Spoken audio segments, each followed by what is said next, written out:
ඒ වසර 2011 වසරයි. මයිකල් ක්ලාග්ගේ ඔස්ට්‍රේලියානු කණ්ඩායම ශ්‍රී ලංකා කණ්ඩායම සමග පූර්ණ තරඟ සංචාරයක් සඳහා එක්ව තිබිණි.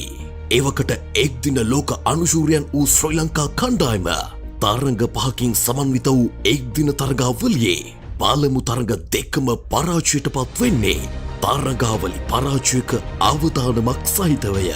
තරඟාවලියේ රැඳී සිටින්නට නම් සුවිශේෂී තරඟයක් අවශ්‍යව තිබූ මොහොතක ලෝක ක්‍රිකට් ක්‍රීඩාවේ වේගපන්දු යැවීම ඔටු යටිකුරු කළ කෝරු කොණ්ඩයක් හිමි දඩබ්බරයෙකු ප්‍රබල ඕස්ට්‍රේලියානු කණ්ඩායම නවත්වන්නට සමත් වූයේ සියල්ලන් මවිත කරමිනි.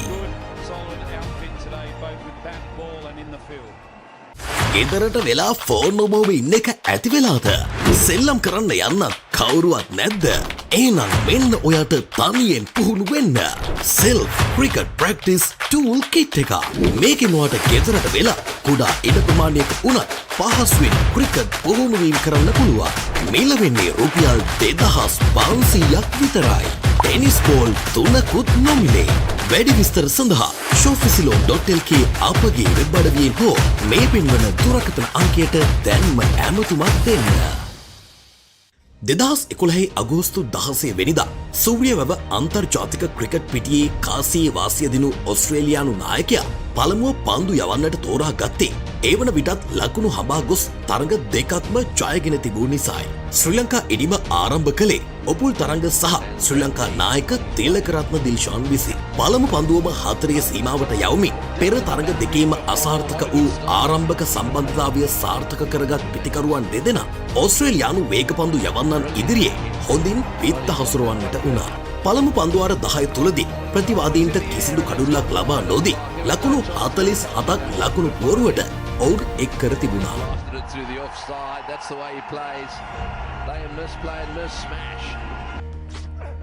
Oh yes, just wide. I wonder if there was a case for two slips. Of course, we'll never know now. The horse is bolted. Taranga once again. පළමු කඩුල්ල වෙනුවෙන් ශතක සම්බන්ධතාවයක් වාර්තා වෙද්දී තරංග සහ දිල්ෂාන් දෙදෙනාම තමන්ගේ අර්ධ ශතක සම්පූර්ණ කර ගනිමින් පන්දු අරයකට ලකුණු 5කට ආසන්න දල වේගයක් තබාගෙන පන්දුවට පහර දෙන්නට සමත් වූයේ ඕස්ට්‍රේලියානු පන්දු යවන්නන් කිසිවෙකුට සාර්ථක වෙන්නට අවස්ථාවක් නොතබමි.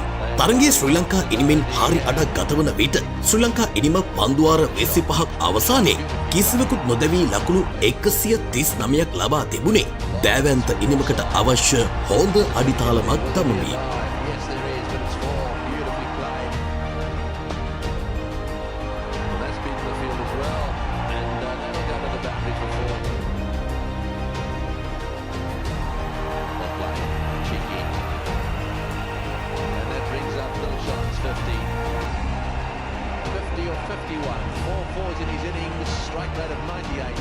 විසිහයවන පන්දුවාරයේ පළමු පන්දුවෙන්ම ඩිල්ෂාන් ලකුණු 55කට දැවී ගියේ ඒ සඳහා පන්දු 59ක් වැය කරමින් තරඟ එක් අන්තයකින් ස්ථාවර වී සිටියදී පිටියට පැමිණි කුමාර සංගක්කාර ඕස්ට්‍රේලියානු දඟපන්දු යවන්නන්ට තමන්ගේ පිතිකරණය ගැන හොඳින් කියා දෙන්නට විය.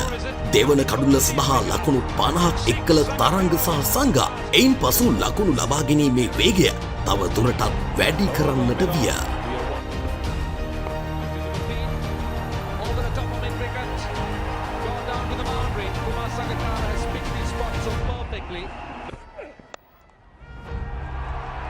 Very good looking shot down to the boundary for 4. 36 වන පන්දුවාරයේ පළමු පන්දුවට එක් ලකුණක් ලැබූ ඔපුල් තරංග තමන්ගේ ශතකය සම්පූර්ණ කර ගන්නේ එම වසර තුර ඔහු ලැබූ සිව්වන එක් දින ශතකය ලෙසයි. ශ්‍රී ලංකා ඉනිම ලකුණු 200 සීමාව ඉක්ම යාමෙන් පසු දෙවන පිතිකරණ පවර් ප්ලේ අවස්ථාව ලබා ගත්තා. පවර් ප්ලේ පළමු පන්දුවාරයේම සංගා අවාසනාවන්ත විදිහට තැවී ගියේ පන්දු 37කින් 4 පහරවල් 3ක් සහ 6 පහරවල් 2ක් සමගින් ලැබූ වටිනා ලකුණු 49කට පසුවයි. දිනේෂ් චන්දිමාල් පළමු පන්දුවටම 4 පහරක් එල්ල කළා. නායක මයිකල් ක්ලාග්ගේ සුපිරි උඩපන්දුවත් සමගින් චන්දිමාල්ගේ ඉනිම පන්දු 2කට සීමා කරන්න සමත් වූ ඩග් බොලෙන්ජර් තමන්ගේ 3 වන කඩුල්ලත් ලබා ගන්නට සමත් විය. ඉක්මන් කඩුළු දෙකකට පසු පිටියට පිවිසි මහේල පන්දු 5කට මුහුණ දෙන්නටත් පෙර යාලිත් ක්‍රියාත්මක වූ ඩග් බොලෙන්ජර් එතෙක් වේලා ඕස්ට්‍රේලියානුවන්ට හිසරදයක් වෙමින් සිටි ඔපුල් තරංගගේ ඉනිම නිමා කළේ ලකුණු 10ක් තුල ඉක්මන් කඩුළු 3ක් ශ්‍රී ලංකාවට අහිමි කරමිනි. පන්දුවර 41කදී කඩුළු 4කට ලකුණු 230ක් ලබා තිබූ ශ්‍රී ලංකා කණ්ඩායමට ලකුණු ලබා ගැනීම ඊතා අපහසු කළ ඕස්ට්‍රේලියානු වේගපන්දු යවන්න චාමර සිල්වා ලකුණු 9කට සහ ජීවන් මෙන්ඩිස් 1 ලකුණකට ඉක්මනින් තබා ගනිමින් තරගයට ප්‍රබල ලෙස අවතීර්ණ විය. එක් අන්තයක සෙර වූ මහේල තාමන්ගේ වගකීම ඉටු කරමින් හතරේ පහරවල් කිහිපයක් ලබා ගනිමින් ලකුණු ඉහළ දමන්නට උත්සාහ කළා. අනෙක් අන්තයේ පිතිකරුවන්ට පිත්ත ඔසවන්නට පවා නොහැකි විය. අවසන් පන්දුවාරයේ දෙවන පන්දුවට වොට්සන්ට එරෙහිව 6 පහරක් එල්ල කළ මහේල තුන්වන පන්දුවට තැවී යන්නේ පන්දු 33කින් ලබාගත් ලකුණු 36ක්ද සමගිනි. ඉනිමේ අවසන් පන්දුවට ශමින්ද එරංග දැවී යාමත් සමග ශ්‍රී ලංකා ඉනිම නිමාවට පත් වූයේ පන්දුවාර 50ක් අවසානයේ කඩුළු 9කට ලකුණු 286ක් ලබමිනි. එකල ඕස්ට්‍රේලියානු පිතිකරන ලයිස්තුවට මෙකි ඉලක්කය ඉතා පහසු එකක් බව සියල්ලන්ගේම අදහස විය. නමුත් නව පන්දුවේ වාසියගත් මාලිංග විසින් වොට්සන්ව මීළඟ පන්දුවෙන්ම තවාගත්තේ සටන ජය ගනිමිනි. ඒ සමගම ආඩපන වූ ඕස්ට්‍රේලියානු ඉනිමේ පළමු පන්දුවාර 6ටම ශ්‍රී ලංකාව වෙසින් ලබා දී තිබුණේ ලකුණු 16ක් පමණි. මීළඟ පන්දුවාරයේ පන්දු යවන්නට වගකීම හිමි වුණේ එදින එක් දින වරම් දිනාගත් ශමින්ද එරංග හටය. තම පළමු පන්දුවාරයේම ක්‍රියාත්මක වූ එරංග ඕස්ට්‍රේලියානු කඩුළු රකින පිතිකරු බ්‍රෑඩ් හැඩන් තවාගත්තේ ශ්‍රී ලංකාවට සාර්ථක ආරම්භයක් ලබා දෙමිනි.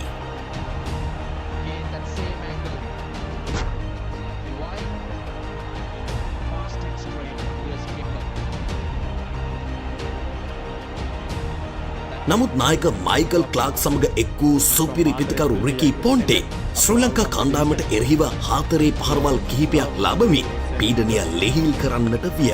පොන්ටින් තමන්ගේ පිත්ත හොඳින් පදම් කර ගනිද්දීම නැවතත් ක්‍රියාත්මක වූ ශමින්ද තාමන් යැවූ පන්දුවකට පෙරලා උඩ පන්දුවක් ලබා ගැනීමේ ශ්‍රී ලංකාවට අවශ්‍යම වූ පොන්ටින්ගේ කඩුල්ල දවාගත්තේය.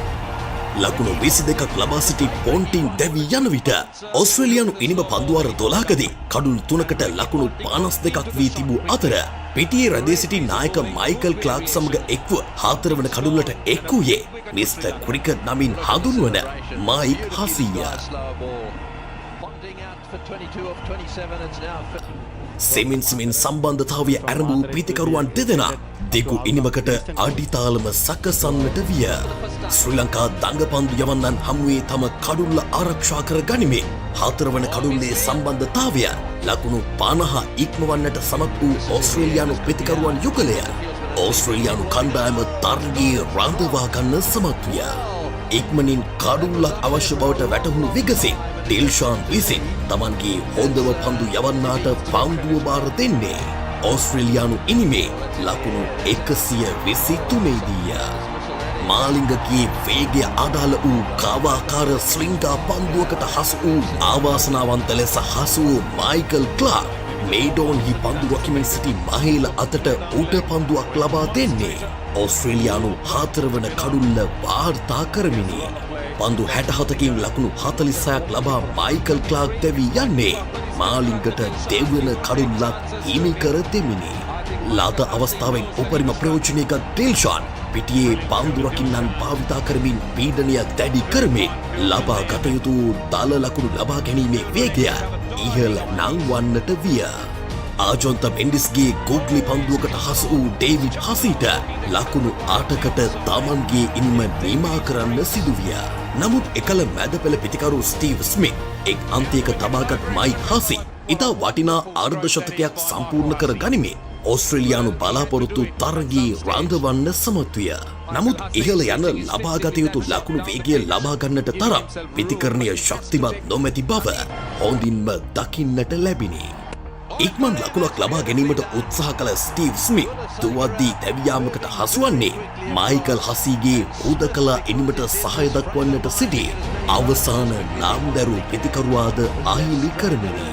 සියලු බලාපොරොත්තු මයික් හසී මත පැටවෙද්දී මාලිංගගේ පන්දුව නැවතත් ක්‍රියාත්මක වූයේ ඔහුගේ සුවිශේෂීත්වය නැවත නැවතත් මතක් කරමිනි.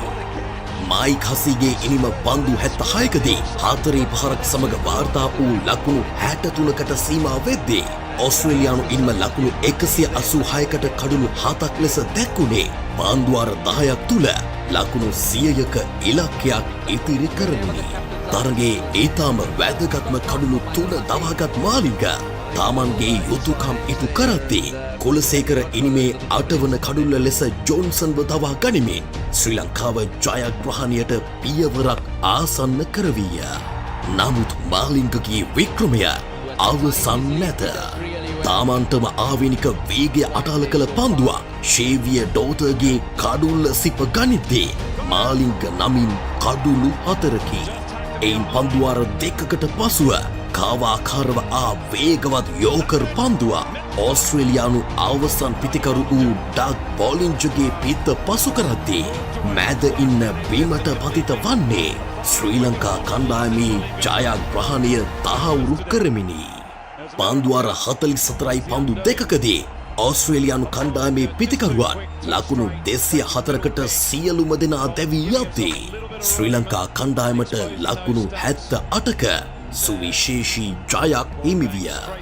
ලාසිත් මාලිංගගේ නමට පන්දුවාර 8කදී ලකුණු 28කට කඩුළු 5ක් ලියවී තිබුණේ සෑහෙන කාලයකට ශ්‍රී ලංකා ප්‍රේක්ෂකයින්ට අමතක නොවන මතකයක් ඉතිරි කරමිනි. තරගයේ වීරයා සම්මානය තරංගට හිමිවුවත් තරගයේ නිල නොලත් වීරයාගේ ගෞරවය ලාසිත් මාලිංගට හිමිවිය. ඓතිහාසයේ පටන් දඟපන්දු යවන්නන් විසින් ප්‍රධානව පාලනය කළ ශ්‍රී ලංකා පන්දු යැවීමේ එක්තරා සුවිශේෂී හැරවුම් ලක්ෂයක් ලෙස ලාසිත් මාලිංග නම් කළ යුතුය. අලුත් පන්දුවෙන් මෙන්ම පැරණි පන්දුවෙන්ට තාමන්ගේ ඉලක්කය එක එල්ලේ තබාගෙන පන්දු යවන්නට හැකි මාලිංග තරම් වෙහිසුණු වේග පන්දු යවන්නෙකු සීමිත පන්දුවාර පිටිය තුල නැවත දකින්නට නොලැබෙනු ඇත. නමුත් ලොවම තම ස්ලිංකා පන්දුවෙන් පාලනය කළ ලාසිත් මාලිංග අපේය. ඒ අපේ මාලිය. That's the substitute Randeep there taking the catch well like a rock.